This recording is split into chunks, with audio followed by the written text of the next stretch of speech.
If you needed a sign to stop using the Vandal, then this is that sign. Because in this video, we're going to go over 3 reasons that you shouldn't use the Vandal and why the Vandal has been actually getting worse as time has gone on. So we're going to jump right into that first reason. Why is the Vandal worse now than it has been? Why is it getting secretly nerfed behind the scenes? And it all has to do with the strengths of the Vandal, especially when we compare it directly to the Phantom. If you headshot someone with the Vandal, you're going to kill them. And this is one of the most important reasons why you would choose the Vandal over the Phantom, because some percentage of the time you're gonna get a headshot on that Phantom and it's not gonna result in a kill. Now this is the major reason why people like to choose the Vandal. Even though the Vandal has many other weaknesses to the Vandal, this is the one reason why people like the Vandal over the Phantom. And I think that while it can be a valid reason, it has become less and less of a valid reason as we have seen several changes to the meta and the game overall. The first one is mobility. Mobility has become very commonplace, especially in ranked play, with characters like Neon getting massive buffs and increased mobility, and people generally getting better at movement in Valorant. All of the sudden, it's harder and harder to secure that one-shot headshot with that Vandal. Basically, you're put in positions where actually being able to spray transfer or continuously spray is a huge advantage, but the Vandal just does that way worse than the Phantom. So oftentimes, you're going to want to try to reset your aim, which you're doing more and more and more on average, and that alone could be a huge factor, but it's also invulnerability, like having an ISO shield, headshotting someone twice, or dealing multiple sources of damage to somebody is way harder on the Vandal, where you're really trying to prioritize those headshots, than it is on something like the Phantom. You're going to be able to win a duel against somebody with a overshield like ISO far easier with that Phantom, because you're going to output a lot more raw damage over a period of time instead of specific damage that requires perfect crosshair placement, and you would have to actually double up an engagement perfectly or double up that headshot, and that's much harder to do on the Vandal than it is the Phantom. So when we look at it directly, mobility and invulnerability, these effects, as they're increasing, make the Vandal worse, and the more and more these are added in the game from now on, the worse and worse the Vandal will get respectively to the Phantom. And remember, these are the main reasons why you would pick the Vandal in the first place. And if you're forced to reset your aim all too much, you might start to struggle in a lot of these engagements that you just wouldn't with the Phantom. But one of the most important aspects about actually succeeding with either gun, the Vandal or the Phantom, is making sure that your movement lines up with your shooting. Because oftentimes you are actually moving incorrectly, you're not stopping at the right moments to get that first shot accuracy, and you're taking ineffective duels. And we go over all of this in our Aim God Masterclass on the SkillCapped website, but we're going to teach you exactly how to move and shoot, regardless of whether you're using a Vandal, Phantom, or any gun in the game. If you want to have pinpoint accuracy, you're definitely going to want to check out this course, and with our money back guarantee, if you don't climb, you don't pay. So that's how confident we are in our product to help you. So check it out right now down below, and let's get back to the video.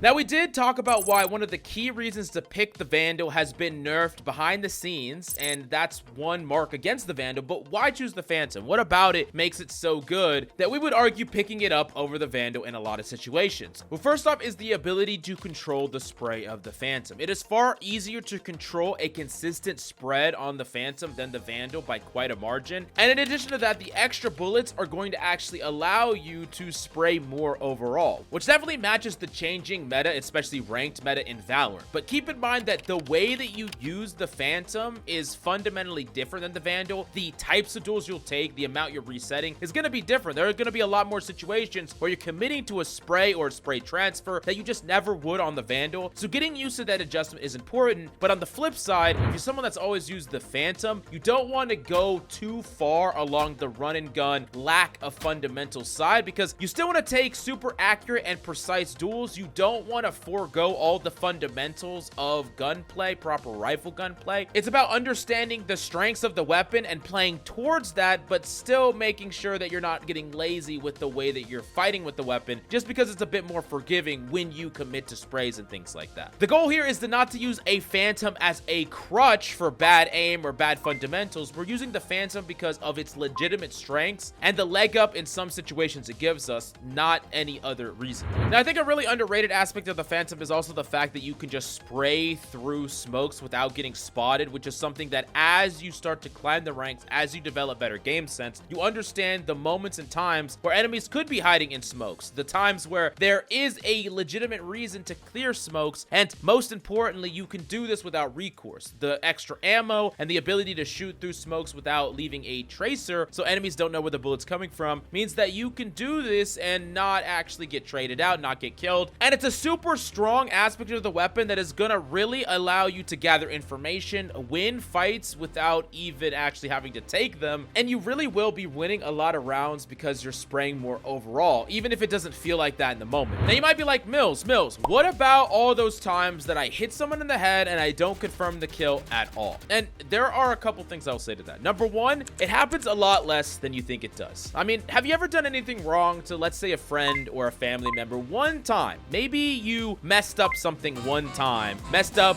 some type of task, and then forever, you are always gonna be questioned on that task. Oh man, are you sure you can do that? You messed it up that last time, right? And you only messed it up one time out of 100 times, but they only remember the time that you messed up, and they bring it back up to you and bring it back up to you. And you might be thinking that that person is doing that facetiously or trying to personally attack you, but most of the time, it's because people remember the negatives far more than the positives in the vast majority of situations. They remember the time when something failed, not all the tons of times something succeeded. So if we relate that to the Phantom versus the Vandal, you will remember all of the times that you dink someone and then die to them, even if it only happened like 5 times in like 100 games, but you will remember that more deeply than the many kills you've gotten with the Phantom, all the value you got with spray controls, all of the value you got with shooting through smokes. All of that value is white noise compared to the 5 times that you dinked someone and didn't kill them. But there's also something else to consider when trying to choose between the Vandal and the Phantom. There are some characters that are going to utilize the Vandal better and some characters that are going to utilize the Phantom better. So a character that is highly mobile and wants to be more forgiven for running and gunning and things like that, a character like Neon would probably favor the Phantom more, just due to the nature of her kit. But other characters that have a chance to take multiple precise shots and get out risk-free, let's think Jet for instance, will get more value out of a weapon like the Vandal. Same thing with a character like ISO. That very character that is really painful to use a Vandal against is actually really powerful when getting to use a Vandal himself. But a lot of characters that are actually in the middle somewhere, they're typically trying to react to things that happen, they're trying to react to aggression, they're trying to play around smokes, they're trying to play around their abilities. A lot of these characters would heavily favor the Phantom over the Vandal. It's really those specific outliers that make it so that the Vandal actually rises up above some of the strengths of the Phantom, only because those characters can't really maximize those strengths and play into them. Like as an example, ISO is really good at challenging ops, right? Because he gets to overshield, he can take a body shot and then still fight an enemy with an op. But from that max range, when you're challenging an op, you want to make sure that you're killing that person when you get the bullet trade. And if you don't, that op is going to be able to take another angle and potentially get another pick later on. And that's a perfect example of where the Vandal really shines. But it's a specific one. It's not a general example. So don't apply that to every single round because it's not going to be applicable.